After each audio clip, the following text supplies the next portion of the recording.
So, yeah, this film, it was the only MCU film I hadn't watched up until, I think, Black Panther Wakanda Forever.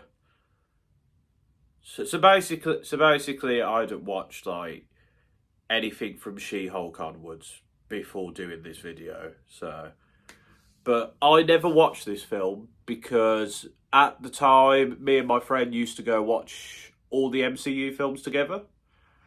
And then we heard this wasn't particularly great. We were with another friend who was like, oh, I don't want to watch this. And we didn't watch it. And I put off watching this film for 2 years. So there you go. But no, weirdly, I enjoyed this film. I actually thought it was quite good. The style of the film was very visually pleasing, and it had meaning and something to it, which I feel like a lot of Marvel films are missing. They miss sort of having something about them other than big action and good CGI, which Marvel doesn't even have that anymore, really. But there was a lot of characters on the screen, and at first I was a bit like, but, you know, the characters come and characters go in this film. For the most part, I like these characters. Gemma Chan on the surface doesn't have much going on as Cersei, but if you look into it deep, she's sort of developed this love for human beings, and that's sort of what defines her character a bit.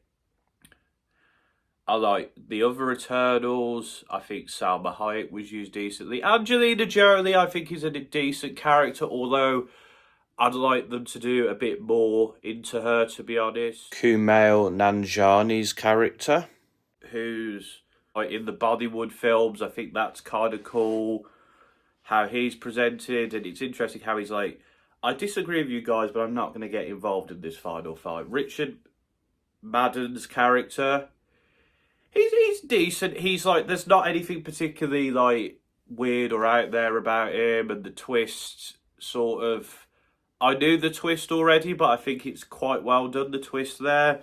I think all these characters have very interesting arcs and plots, and I think they get sort of resolved kind of well. I think the Celestials are presented in a very interesting way. And yeah, I think the film could have been trimmed a little bit. It's quite long, it's 2.5 hours, but I don't know. I thought the style of it, there was something about it. You kind of were interested to see how the story ended for the characters, which characters were going to die, which were going to survive. I would definitely be interested in seeing these characters again. Whether it'll be in their own movies, another thing, obviously, because this is one of the worst performing MCU films ever in the UK, and I think worldwide in general. But no, I really enjoyed the Eternals. I think, yeah, the villains they're not the best villains in the world, but, you know, there was something about them. And, yeah, I enjoyed the Eternals, and I am interested to see them in either a film of their own, Eternals 2, of course, or, like, in other MCU projects. How they'd fit them in, I don't know, because they have a very different vibe. Like, the comedy isn't as, you know, over the top as you'd expect from an MCU film, and nowhere near as over the top as Love and Thunder. Yeah, no, I enjoyed the Eternals quite a bit. I'd give it an 8. I thought it was really good. I really enjoyed it, and I got a lot from it. And yeah, you might get something out of it, you might not, but I'd recommend you go watch the Eternals, man, and see for yourself.